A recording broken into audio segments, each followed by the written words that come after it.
Banyak orang yang sudah bekerja dengan kerasnya dan mendapatkan uang yang banyak, dan orang yang bergaji besar tetapi tidak mempunyai tabungan, yang pada akhirnya tidak mempunyai kekayaan apapun, bahkan mempunyai hutang, yang mengakibatkan mereka menjadi madepsu, masa depan suram.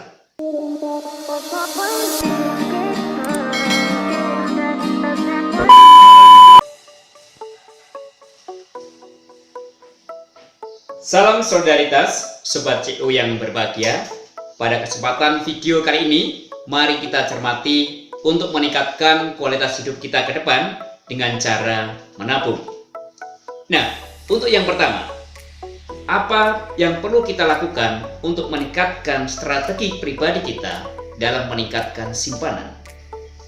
Ingat, bukan berapa banyak pendapatan yang kita dapatkan, tetapi berapa banyak uang yang bisa kita simpan. Nah, banyak orang yang sudah bekerja dengan kerasnya dan mendapatkan uang yang banyak, dan orang yang bergaji besar tetapi tidak mempunyai tabungan, yang pada akhirnya tidak mempunyai kekayaan apapun, bahkan mempunyai hutang, yang mengakibatkan mereka menjadi madepsu, masa depan suram. Nah, inilah kalau kita tidak bisa dalam proses pengelolaan keuangan yang baik dalam menabung, maka kita akan seperti apa yang saya katakan di depan tadi. Nah, gimana sih cara-cara menabung yang praktis, efisien, dan mudah dijalankan itu? Pada kesempatan kali ini, saya akan bagikan bagaimana cara-cara menabung yang sudah saya lakukan dan sangat mudah untuk kita lakukan. Yang pertama, apa tujuan kita menabung? Nah, misalnya dalam tujuan menabung, kita untuk pendidikan, untuk menikah, untuk meningkatkan usaha kita ke depan, untuk beli rumah, untuk beli mobil, atau bisa pemenuhan kebutuhan ke depan yang akan kita penuhi, yang akan kita prioritaskan ke depan dalam jangka waktu tertentu. Nah, karena dengan kita mempunyai tujuan, akan menjadikan motivasi kita dalam menjalankan menabung. Untuk yang kedua, buat jadwal menabung. Nah, disinilah kita dituntut untuk disiplin, untuk konsisten dalam hal menabung. Misal kita seorang gajian yang bulanan, maka kita harus memprioritaskan dalam tabungan dulu. Dalam artian menabung dulu baru berbelanja. Atau misalnya kita orang yang berpenghasilan harian, misalnya berdagang, kita harus memulai entah berapa persen dari pendapatan kita harian, kita harus memulai untuk menabungnya. Kita bisa menggunakan rumus pendapatan dikurangi tabungan baru akan menjadi pengeluaran. Nah, untuk yang ketiga, kita harus buat budget terperinci. Dalam artian, kita bisa memprioritaskan apa-apa yang perlu kita prioritaskan dalam pemenuhan kebutuhan kita. Ingat, jangan sampai besar pasak daripada tiang. Dalam konteks ini, kita harus bisa membelanjakan lebih sedikit dari pendapatan kita. Nah, untuk yang keempat, menyimpan semua pendapatan tambahan yang kita terima. Ingat, misalnya kita dapat bonus atau kita dapat uang yang lebih yang tak terduga, kita harus menabung semuanya. Kenapa? Karena ini tidak termasuk dalam pembiayaan budget yang sudah kita terincikan di atas.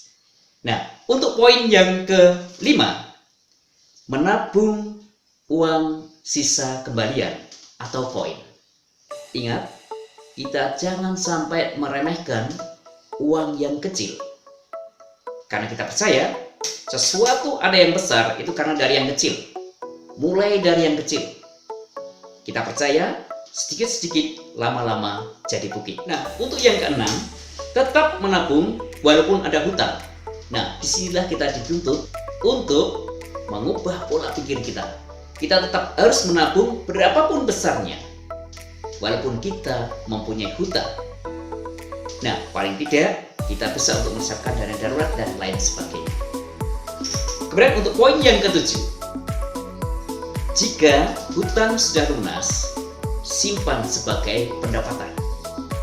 Dalam artian, walaupun kita hutang sudah kita lunasi, kita tetap mengangsur, tapi kita masukkan ke dalam tabungan sebagai pendapatan kita.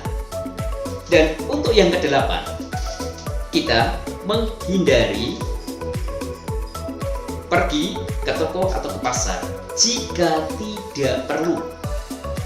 Artinya, untuk menghindari godaan berbelanja. Jangan sampai katanya mau hanya jalan-jalan saja, tapi setelah pulang borong semua belanjaan. Nah, kemudian untuk yang ke-9, gaya hidup lebih sederhana dengan sistem, dengan program penghematan. Artinya kita menggunakan program penghematan untuk memenuhi kebutuhan kita, bisa dengan cara menanam tanaman yang bisa kita untuk sayuran, ataupun kita bisa memelihara ternak untuk kebutuhan makan. Nah, Sobat CU yang berbahagia, jika kita menjalankan ke-9 cara menabung yang saya sampaikan tadi di atas, bukan suatu keniscayaan kita akan hidup bahagia di hari tua nanti. Kenapa? Karena kita menyadari bahwa menabung perlu pengorbanan yang lebih.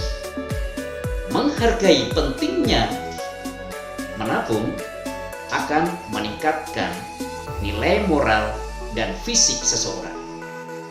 Setiap Rp1 yang kita tabung senilai Rp1 yang kita dapatkan. Setiap langkah yang kita lakukan dalam menjalankan menyimpan uang dapat berguna.